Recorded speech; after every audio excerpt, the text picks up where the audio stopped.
कथा के नाम पर कैसे झूठ परोसा जा रहा है। बागेश्वर धाम के धीरेन्द्र शास्त्री झूठ बोल रहे हैं या कथावाचक अनिरुद्धाचार्य। वैसे तो भारत में हिंदू धर्म में कथा का विशेष महत्व है और कथावाचक किसी भगवान से कम नहीं पूजा जाता, लेकिन आजकल ज्यादातर लोगों ने धर्म का व्यवसायीकरण कर दिया है। झूठ बोलने और झूठ परोसने के बावजूद भी हम उनके झांसे में आ जाते हैं और भक्त बन जाते हैं। अभी हाल ही में दो प्रसिद्ध कथावाचकों ने एक ही विषय पर बयान दिया है।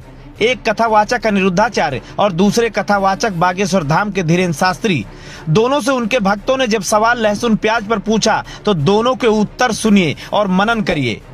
आप कहते हो कि प्याज और लहसुन का त्याग कर दें, हाँ। तो इसमें दोष का है, हमें ये नहीं समझ में आया अभी तक कि प्याज और लहसुन में दोष का है। वो जमीन में उगता है, जैसे आलू उगते हैं, मूली उगता है, वैसे ही।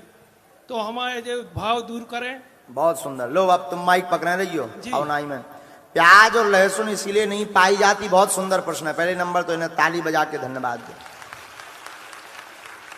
प्याज और लहसुन इसलिए नहीं पाई जाती क्योंकि प्याज और लहसुन का जन्म गंदगी से हुआ, राक्षस के मल से हुआ, इसलिए वो गंद, उससे दुर्गंध बहुत आती।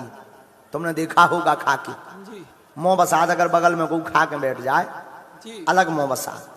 तो देवता अगर आना भी चाहें तो दुर्गंध के कारण देवता आ नहीं पाते हैं। हनुमान जी की कृपा हो नहीं पाती है क्योंकि वो राक्षस के मल से प्रकट हुई है, इसलिए प्याज और लहसुन खाना परिचित है। जी। अब विचित्र प्रश्न समाधान हो गया। जी। You sit down.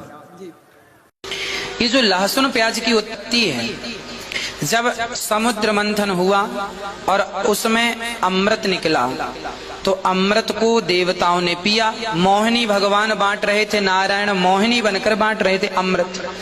एक राक्षस ने अमृत को पी लिया धोखे से, नाम था राहु। वो देवताओं का रूप बनाया और अमृत को देवताओं के बीच में खड़ा होकर पी लिया।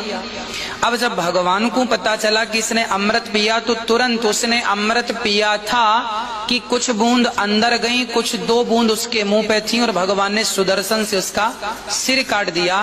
तो उसके गले से होती हुई वो बूंद जो पेट में जाने वाली थी, चूंकि गला कट जाने से पेट में इतनी स्पीड से भगवान ने सिर काट दिया कि पेट में ना जाकर वो अमृत की दो बूंद जमीन पर गिर गई। अमृत की बूंद जमीन पर गिरने से एक बूंद लहसुन हो गई, एक बूंद से प्याज हो गई।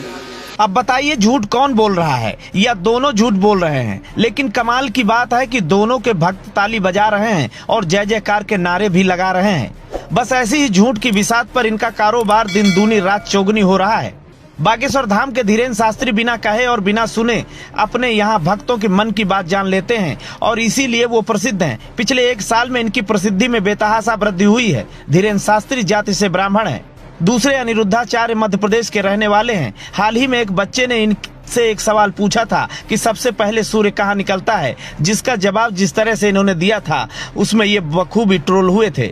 लेकिन इस बार लहसुन प्याज पर जो ज्ञान इन्होंने झाड़ा है, एक बार फिर से इनकी फजीहत होना तय है। Bureau report, Ashok Kumar, INF, Uttar Pradesh. हम करेंगे भ्रष्टाचार की बात, हम करेंगे अपराध की बात, हम करेंगे यूपी की बात, हम करेंगे यूपी के हर मुद्दे की बात।